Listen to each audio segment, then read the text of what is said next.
this fire that had probably had flame lengths of 60 to 80 feet high, moving at 15, 20 miles per hour. And it's going straight to this person's home. And we just happened to be there at the perfect time. 3 or 4 seconds later, the house just would have been engulfed in flames. We think we understand risk. We think we know what it means to be on the edge. But what if the greatest danger isn't what you expect? What if the biggest challenge in firefighting isn't the fire itself? This is the Adrenaline Zone, and today we're going inside one of the most extraordinary and misunderstood jobs on the planet. Today we have Diego Calderoni. He's not a firefighter on the ground. He's a pilot flying a DC-10 into wildfires. He's part of the elite team at 10 Tanker, battling blazes that can engulf entire landscapes in just minutes. But this isn't just about bravery, it's about precision, strategy, and a level of teamwork you won't believe. It's about facing down the unexpected again and again and again. We're going from forward CG to aft CG during the drop. And depending on how quickly we release the retardant, that shift will happen in 4 to 5 seconds. In this conversation, you'll discover the surprising reason why these massive planes are flown so low to the ground, and it's not just about getting close to the flames. The intricate air traffic control system that operates above the fire and how it prevents deadly mid-air collisions. The unconventional way pilots read the wind, using the fire itself as their guide. The biggest threat to these missions and the aviation firefighters, and it's not the flames. And the counterintuitive career path that leads someone to fly a jumbo jet into a raging inferno. And the one thing Diego says he experiences during these missions that's more intense than adrenaline. So get ready to go behind the scenes of a world where the stakes are unimaginable and the rewards are immeasurable. This is the Adrenaline Zone, brought to you by Culligan. With Culligan's drinking water systems, you can get the ultra-filtered water you need to fuel your high-performance lifestyle right on tap. Learn more at Culligan.com. So, Diego Calderoni, welcome to the Adrenaline Zone. Happy to be here. Really great to have you here, and it's a very, very timely subject for our listeners. So, we usually like to find out a little bit about our guests and their background. So, tell us how you got into flying in the first place. What's your background? My background, aviation was in my family. My grandfather flew, and so from a young age, I always just was staring at the skies, wanted to be a pilot, and my path into aviation was kind of during the night, shortly after 9/11, and airlines weren't really hiring. So I chose to just pursue paths in aviation, jobs that were fun. And those incidentally got me into fire aviation. So where did you train at for your flying? Did you take private lessons and then just kept getting more and more advanced certificates?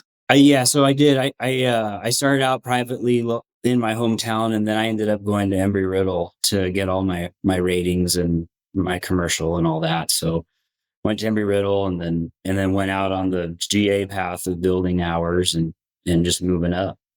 So how did you end up in this incredibly unique and somewhat dangerous career path? Most people think of going through Embry-Riddle, getting their license. Oh, I'll end up as a private jet pilot, or I'll be an airline pilot. You ended up fighting fires. How did that happen? As I said, as I was building hours, it wasn't the best time to go work for the airline. So I ended up finding a career in flying Twin Otters. And it was ultimately started out flying skydivers, and I was a jumper myself. So that naturally fell into my lap. Then ended up doing research in them. And the company that I worked for also contracted those aircraft to the U.S. Forest Service for smoke jumper missions. And so I was able to get on that side of the work.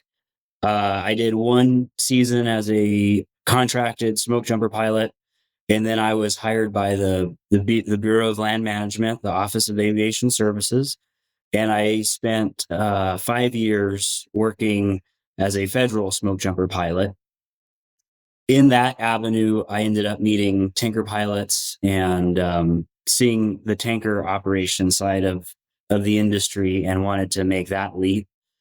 And when I made that leap, 10 Tanker has a wealth of knowledge. Their crews have, a lot of them have a past of a life in the DC-10. So at the time, and what we still do now, is we kind of mix. We look for that DC-10 experience pool, and find folks that have been in fire, and we combine the two experiences to build our crews. And so that was my path. I was one of the small airplane fire guys, that was welcomed to the group, and ended up just getting him the biggest tanker out there flying on fires. No kidding. Wow.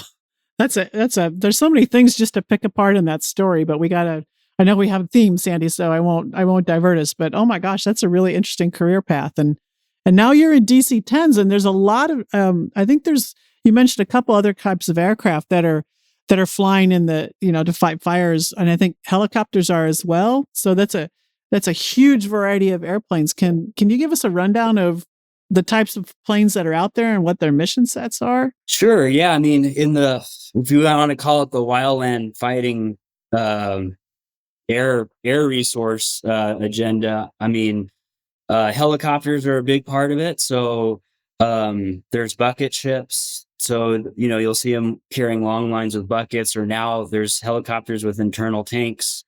There's initial attack helicrews on helicopters. So it's usually a bucket helicopter that has, anywhere between 4 to, they'll carry 4 firefighters, and then other firefighters will follow. They're an initial attack resource.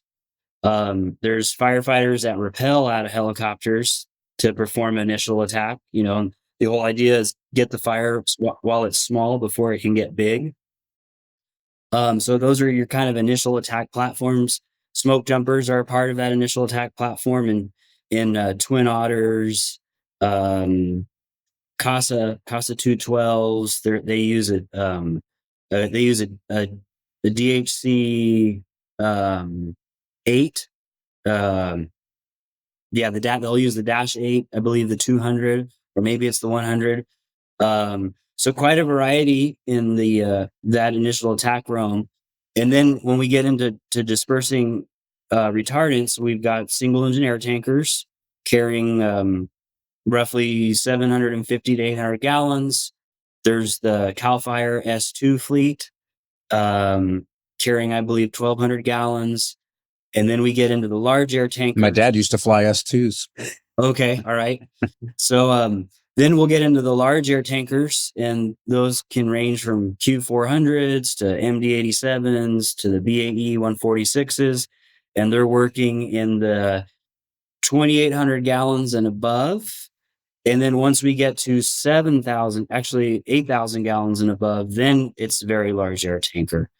So in that large air tanker fleet, C-130s, 737s, MD-87s, BAE 146s, RJs, and then the VLAT realm, which right now is the DC-10, and then there was the 747, which is no longer in service as a tanker. Wow, that's a lot. had no idea there was so many planes involved. And so you're flying the big guy. Can you tell us specifically about the DC-10s you fly for 10 tanker over these fires, and some of the specialized equipment that you have that allows you to do the mission? Our aircraft, obviously came from an airline background. In about, it was, I believe, in 2002, 2004 is when these retired DC-10s started to get a new life and be converted into tankers. And of course, the company started out with 1, and through the years, it's turned into 4. But what this airplane allowed was, its tall landing gear allowed them to hang a tank off the belly of the aircraft. And it looks like 1 tank, but it's actually 3 tanks, which total 9,400 gallons. So this tank originated from the helicopter fleet. So if you look at sky cranes, the tank that the sky crane has attached to it is essentially the DC-10 tank. So the tanks 1 and 3 are pretty much the same right off the helicopter. Tanks 2 the middle tank was expanded to carry 4,000 gallons as opposed to 2,700. So the 3 tanks work together with a tank controller, which allow us to drop sequentially 1 tank at a time for lighter coverage levels. And if we need larger coverage levels, we can drop all the tanks at the same time. I can explain Wow. coverage levels if you like. Yeah, that's a lot of fire retardant. If I do my math right, that's about 60,000 pounds of stuff you're carrying. It weighs about 9.1 gallons or 9.1 pounds per gallon. So it's about an 84,000 Oh my gosh. payload. And when you drop all that stuff, it changes the center of gravity of the airplane. So you got to be thinking about that, right? It does, yeah. Yeah, we're going from forward CG to aft CG during the drop. And depending on how quickly we release the retardant, the CG change can be slow. We could have about a 10 to 20 second time frame for that shift to happen. Or if we're dropping high coverage levels, that shift will happen in 4 to 5 seconds. Oof. Wow. Wow. That's So- noticeable. Yeah. You're passionate about pushing yourself to always be better. Culligan's water experts feel the same. That's why their smart reverse osmosis filtration systems do more than deliver the ultra refreshing, pure tasting water you deserve. Their app also lets you set drinking water goals, see drinking water quality information, and get filter change alerts. And with cleaner, safer, great tasting water available right from the tap, you can also feel good about all those single-use plastic bottles you're saving from landfills. Get started today by scheduling your free water test at culligan.com. So you have to have some pretty specialized training to manage an airplane with changing those, not only the airplane changing its flying characteristics so fast depending upon the mission, but just the coordination and how to do the mission appropriately. So what kind of training do you guys go through? It has to be pretty intense. So the training is it's multifaceted. So for one, there's Forest Service provided training. Every 3 years, most tanker pilots are going to it's called the National Aerial Firefighter Academy.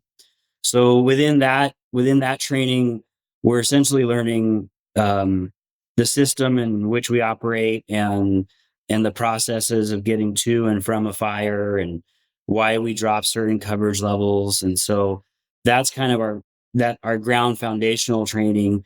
And then as we go out and work on fires, as a co-pilot, you're gathering and learning the processes and seeing how to integrate the aircraft into the fire traffic area. So a lot of it is on the job kind of training, and just immersing yourself in the environment. And then when you start, upgrading and start doing drops, then you're working with company instructors, and we have kind of breakout ground lessons where we're learning how to fly the aircraft as well as apply the retardant to the spot it needs to go. So we're learning about drift, kind of building our gun sight on where we say start and stop for these drops, and working on our accuracy. Do you have any infrared equipment or anything like that to help you detect where the hotspot is or where the fire is? Or are you just flying in there where they tell you to go and you see the smoke and you drop? Some aircraft have infrared cameras. A lot of the infrared cameras you'll see on the water, on scoopers or fire bosses. Aircraft that are dropping water will have that infrared because they're usually working direct with the fire. So when they work direct, they want to see where the cool and the hot spots are. Our aircraft does have an infrared camera, but the application of retardant is not necessarily direct to the fire. We're using it to corral and put alongside the fire. So seeing those hot spots isn't as vital as it would be in a water dropping aircraft.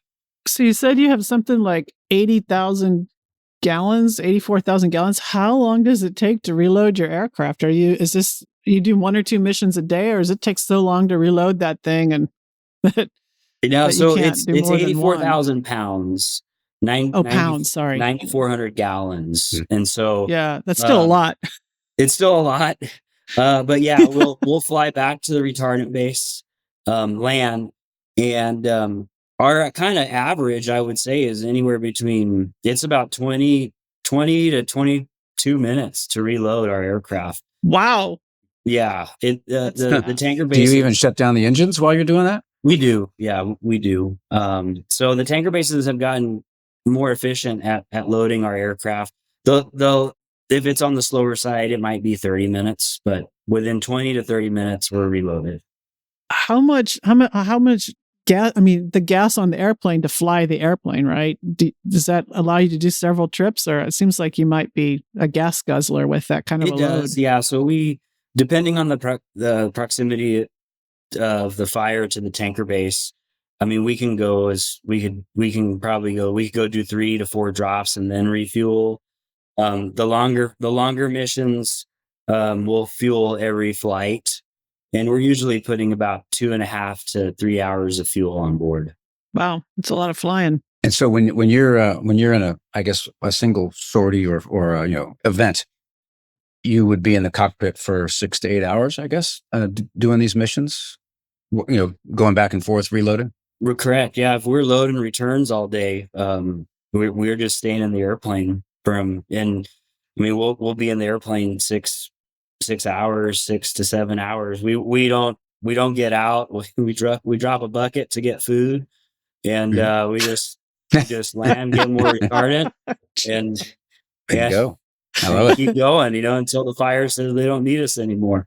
It's the ultimate meals on the go. But so with this kind of cadence, are you busy year round? I mean, it seems like wildfires, we always hear about them seasonally in California, but I know Colorado's had some. There's been in some other places. So are there fires to fight year round? And is that domestic and international, or just domestic? It's domestic. It's starting to feel like it's year round.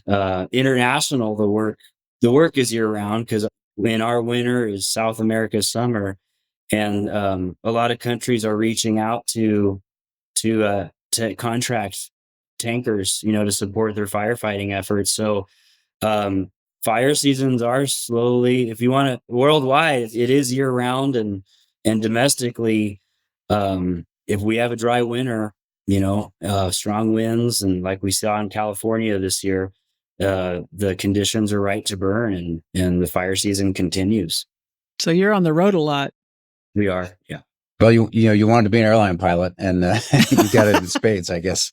You're flying a different kind of cargo. So you guys are controlled by the National Interagency Fire Center, right? The NIFC or whatever they call it.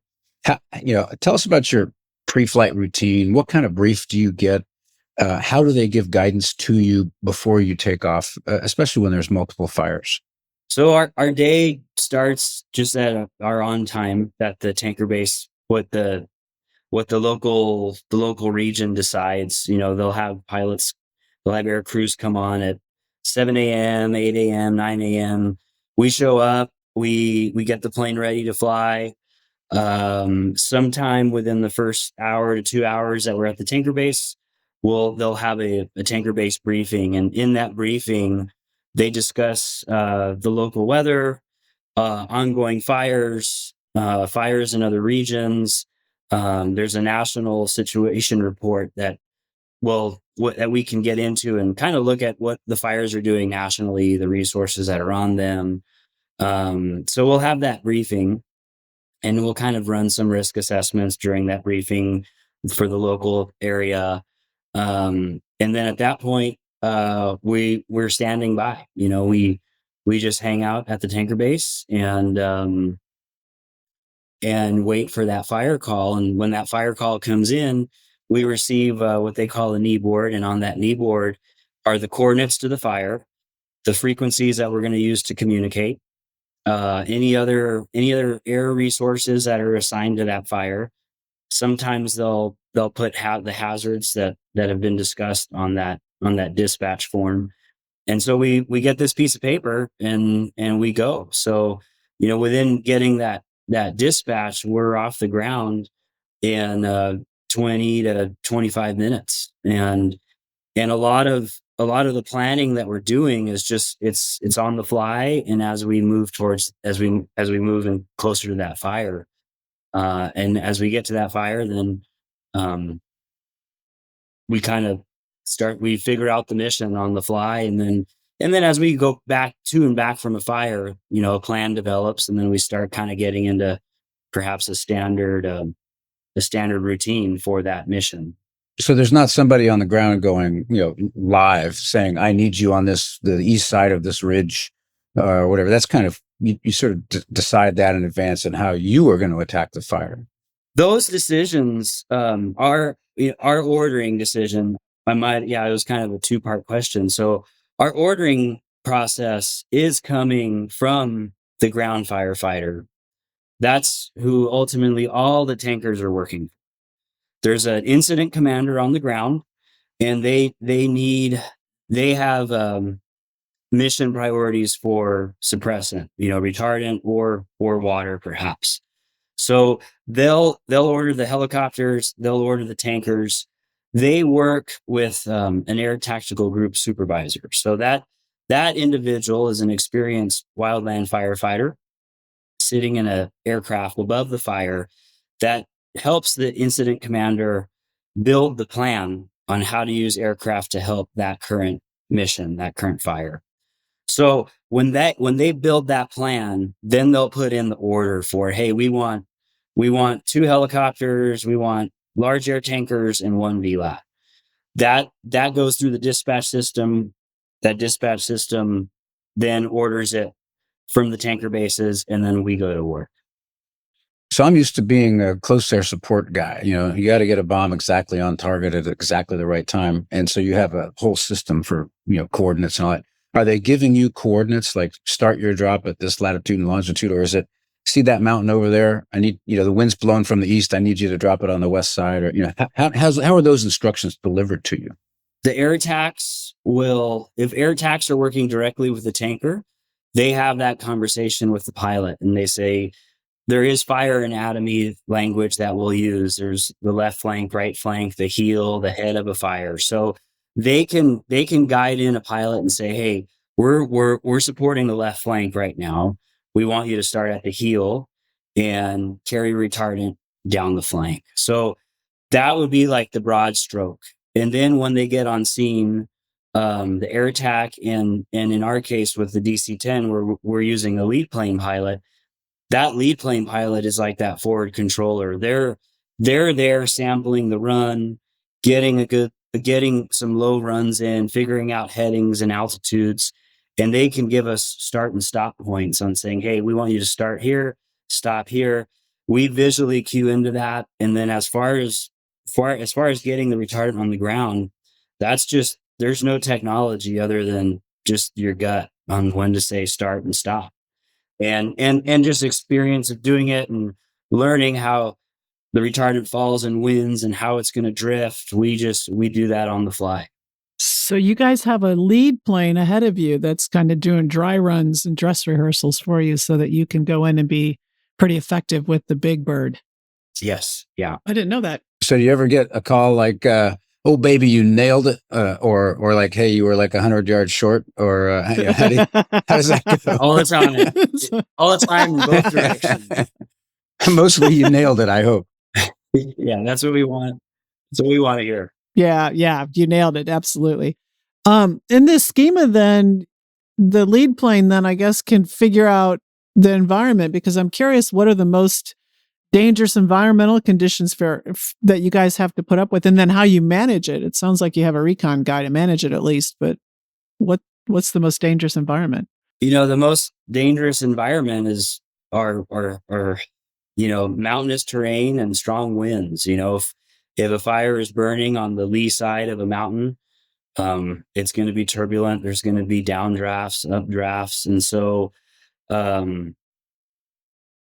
some aircraft will go out there with leads, but a lot of times if conditions are challenging, the lead plane is ordered and they are out there sampling the environment for us, and they'll tell us, hey, on base to final, there's some down air right here, or hey, here's some up air. And then, just recently I was on the Hughes fire And, an area that we were trying to work, the tanker in front of me did 2 go arounds.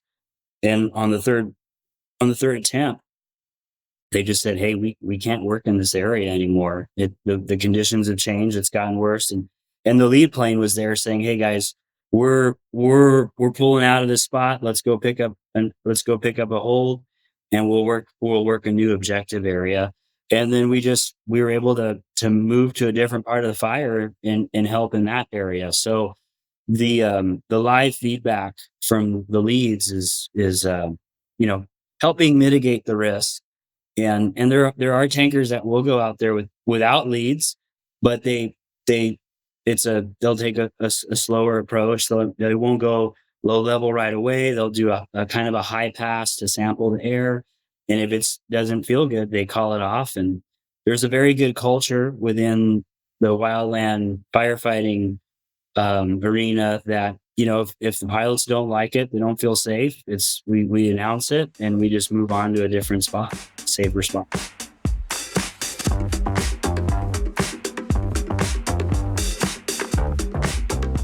You live to embrace risk in the air, on the slopes, and anywhere your determination takes you. But when it comes to the drinking water that fuels your adventures, you're not looking to take chances. With cutting-edge filtration that can target contaminants as small as a single atom, Culligan's reverse osmosis filtration systems deliver the next-level hydration you need to keep working at peak performance, whatever the day brings. Get started by scheduling your free water test at culligan.com. So you're taking a several 100,000-pound airplane with 80,000 pounds of fire retardant in it, and you're trying to get it to exactly the right spot. So how low are you off the ground for an optimal drop? Are you smelling smoke in the cockpit? It's so low. Or are you? What altitude are you normally? If we go through smoke, we'll smell it. So all our drops, we aim to be 250 to 300 feet above the vegetation is where the ideal drop height is. And that's the ideal drop height, because what happens is, as that retardant comes out of the airplane, it loses its forward momentum and it rains down. That's the ideal drop height. So certain tankers will drop lower, but for us, the DC-10, we're doing 250 to 350 AGL. So just to give our listeners some context, for a standard military low-level training flight, you will normally fly, maybe you're pretty fast at 400 knots or so, but you're 500 feet off the ground. Sometimes in some circumstances, you'll go down lower than that. But you're flying this big airplane, 250 feet off the ground in mountainous terrain to try to put out a fire. It's incredible. With unknown winds or dangerous, you guys have to watch the winds really carefully, I would think. We do. And, the fire is our biggest wind indicator. So, as we get into that low level environment, we get to see what that smoke is doing. And it's giving us, a wind indication. And, if a fire is standing up, the winds are lighter. If the smoke is standing up, winds are lighter. If the smoke is laid down to the ground, the winds are stronger. So you learn to pick up on all these visual cues, and just by flying in those environments often, you kind of can hopefully know what to expect when you get low level. Just out of curiosity, you guys take an airplane that used to be, normally designed for like passengers, right? And then it's been refitted to do this mission. So do you guys have more stringent lifetimes on the aircraft based on the conditions that you guys are flying in? Or are they I'm sure they were specially outfitted to a certain extent, but you have to watch that a little bit. As far as we operate the aircraft, we're operating in the envelope that it was designed for. So our airplane, the DC-10, we're actually operating almost 20% under the max gross weight of what it was built for. So that margin there allows us to fly that aircraft at slower speeds and still have a very good buffer to stall speed. So on a normal drop, we're still about 20 knots above the stall speed of the aircraft. So we have a very good performance envelope to work with. Getting into the other part of your question, so we're operating it in in how it was designed. We're keeping it, we're not pulling G's in it. We're trying to be as smooth as we can be on that airframe. But contractually, we have it's a onboard load monitoring computer, and within the aircraft are like strength gauges or Strain gauges. they're strain gauges on the aircraft to Yeah. monitor Oh, that's cool.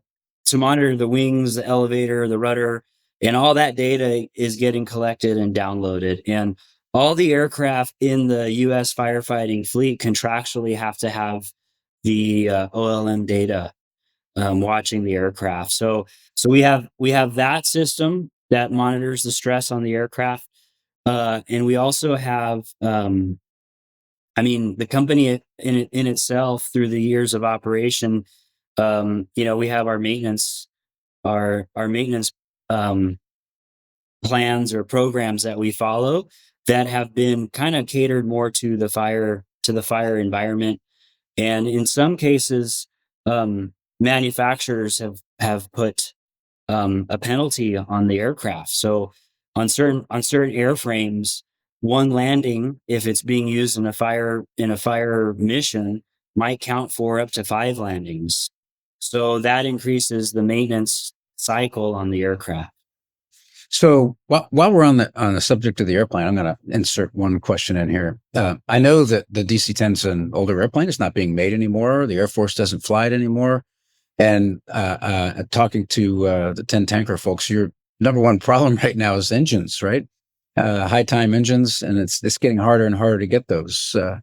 So I know that's probably not your job jar in the company, but something we all really need to pay attention to get the bureaucracy out of the way, so you can get some of these spare engines that are laying around at Davis-Monthan Air Force Base, right?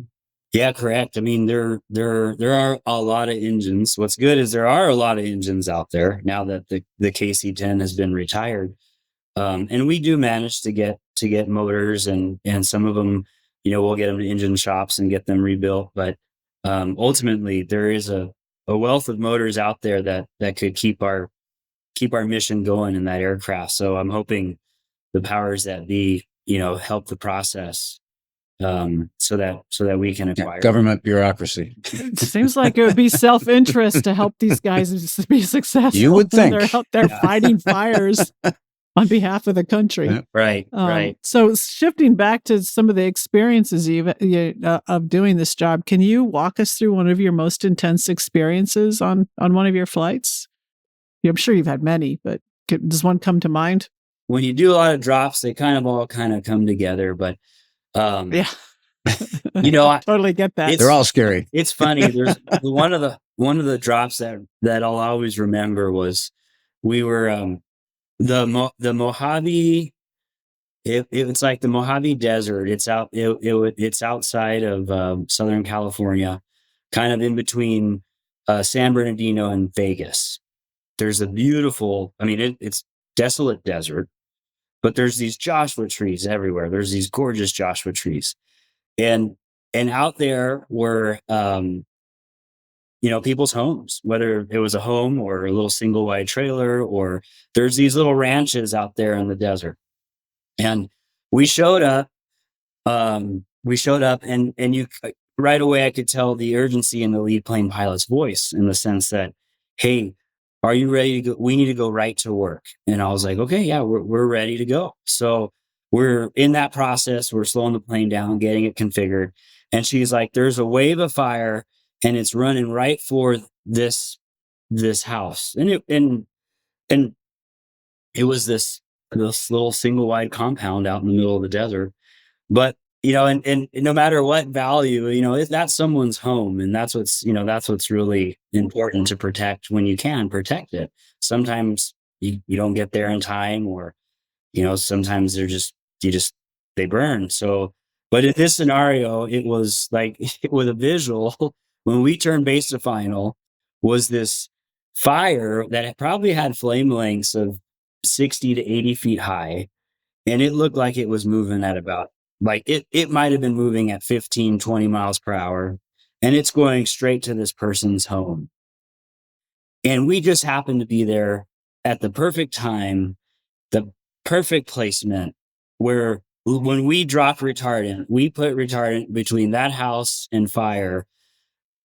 At the most perfect time, 3 or 4 seconds later, the house just would have been engulfed in flames. And so those kind of moments, they're not like hair raising, scary moments, but it's just like being there at the right place at the right time.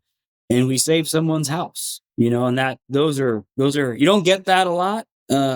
But on that day, it felt pretty rewarding. And I'll never forget the sight of just like a wall of fire just race into someone's house. And not to mention, we're not close. We weren't close. To get to that fire was about a 40-minute flight. So we weren't close. It was just like it was just right place, right time. And we saved someone's house. And those drops feel good. Yeah, it's especially good if you hear back from them and they go, "Hey, you saved my house." You may never Yeah, hear you from them. normally never hear from Yeah. them, but you know that you did what you did.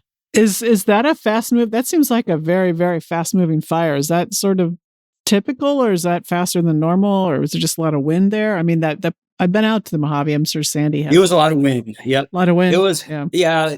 it was just a lot of wind, and the conditions were dry enough that it carried fire, and it moved really fast. So, crew. Let's talk about the crew for a second. You are flying out there in a DC-10, which would, I guess, it normally would have a 2-person crew, except on a long haul mission. Are you 2 people flying the airplane, or do you have an engineer, or who's in the jet with We you? have an engineer. Yeah. Okay.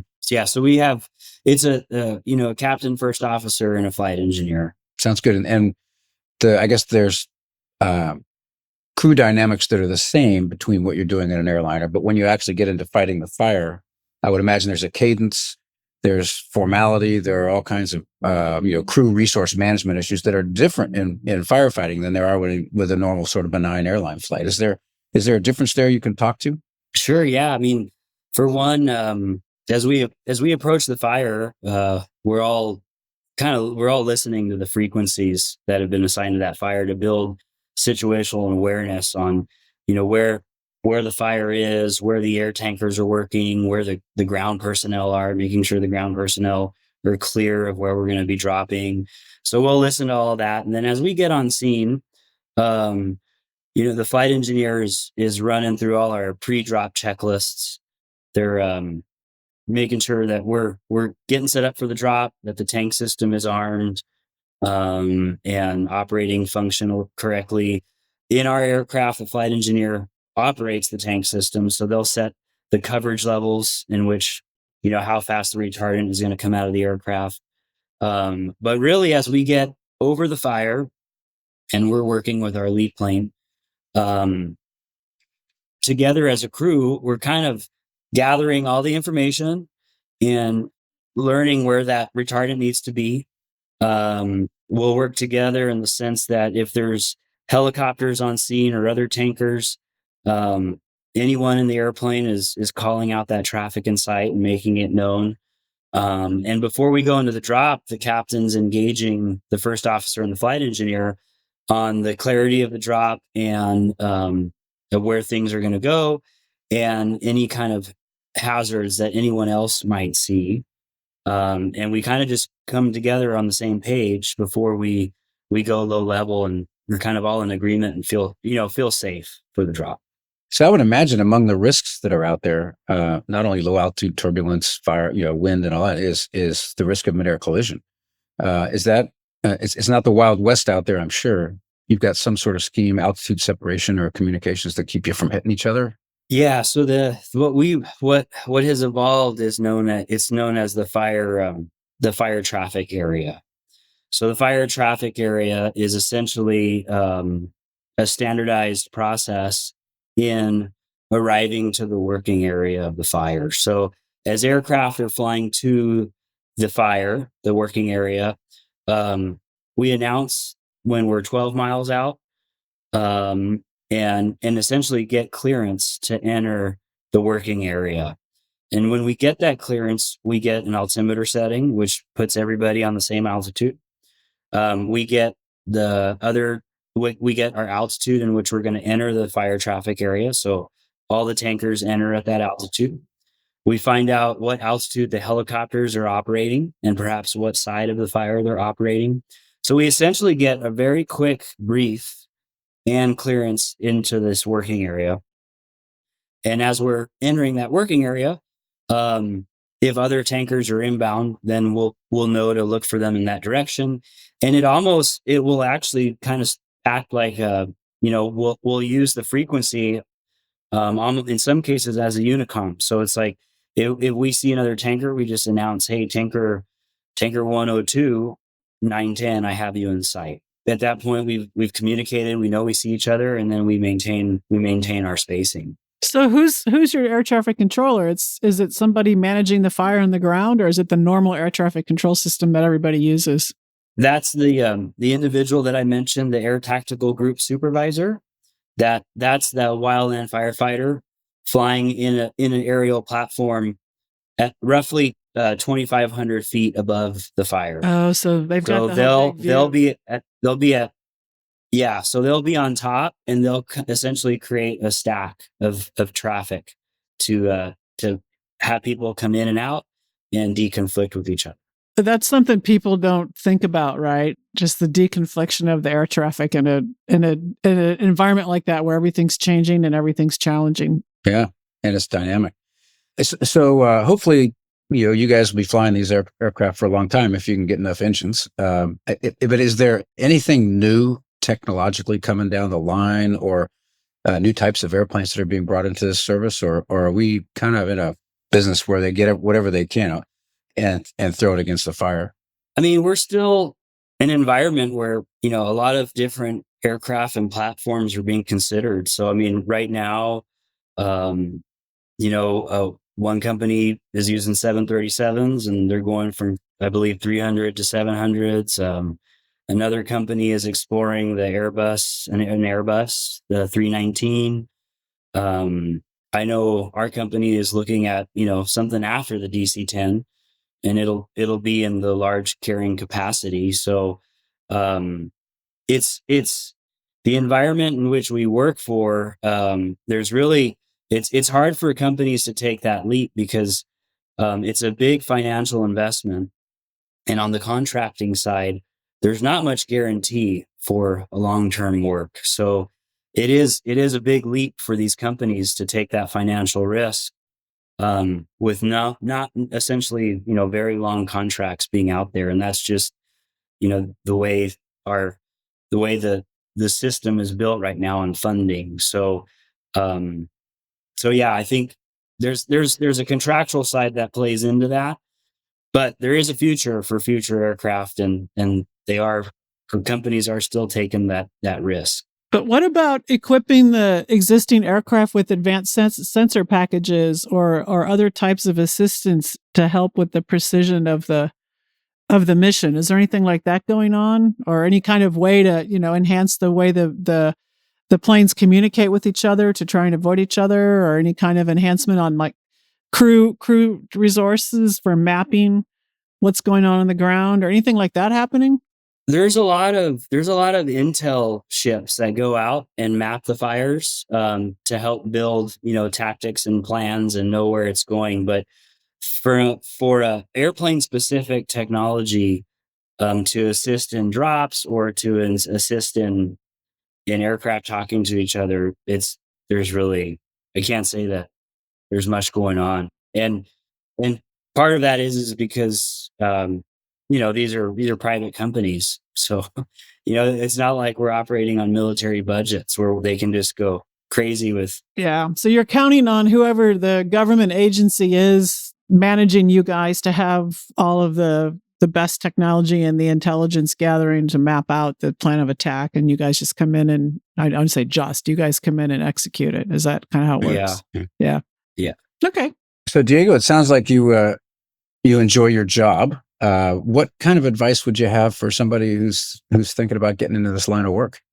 Well, I mean, it's all about just pursuing it, So within fire, there's a lot of folks who are interested in it, and it is a hard industry to get to, but it's not impossible to get to. So, a lot of pilots that make their way into fire start out as air attack pilots. I would say out of all the vendors that supply aircraft to fire, there's the most of them. The air attack community, I would say, has the most companies. So folks that can get into an air attack platform and start seeing fires from above, they get the chance of working with a federal employee, the ATGS. They get into the air attack world and you hang out, and we get a lot of downtime. I mean, what you see on the news is maybe 30% of what we do.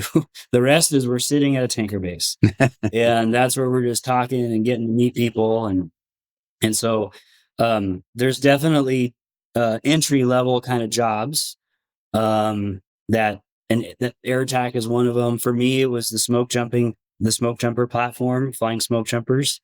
And there's companies that fly aircraft with just that the IR cameras and the intelligence gathering information. So, it's find the job that gets you into fire, and then meet everybody that you can, and see where it goes. Sounds good. Well, I can only imagine that in those hours of boredom while you're at a base waiting for a mission, that it's punctuated by a lot of adrenaline when you're actually calling in and entering that fire area and picking your spot and then hitting the drop button. So it's pretty cool. Amazing what you guys do. It's funny. I mean, there's a big variety of pilots and background, right? And I don't say that we're adrenaline junkies, but I think the way I like to describe it is that there's an intense focus that happens on fires, and I'm sure you all know it. Sandra being an astronaut, Sandy a forward air controller. Those mission-based jobs, kind of in my mind, make you more present than you can ever be. There's an intense focus. You're very present. And that's kind of like where I feel that adrenaline comes in, because being a former skydiver and base jumper, it's like those moments that make you present, I feel, get caught up in what adrenaline is. And in fire, I feel that's that intent. That's the drive, is you have this big focus to get this mission done. And then it's a very rewarding mission because you're helping firefighters on the ground, or you're saving homes. So absolutely. Well, Diego, it's been great talking to you, and many thanks to you and to your colleagues at 10 Tanker and other organizations that are doing this. It's been a terrible month in January for the fires in LA and in Southern California, and it's really good to know we got people like you out there on the front lines doing everything you can to help save lives, save property, and have a good living while you're at it. So thank you. You're very welcome, and we're happy to do it. That was aerial firefighting pilot Diego Calderoni. I'm Sandra Magnus. And I'm Sandy Winnefeld. Thanks again to Culligan for sponsoring this episode. Get exceptional water for exceptional performance. Learn more at Culligan.com. And please pass our podcast around to your friends, and we'll see you soon with another fun episode of The Adrenaline Zone.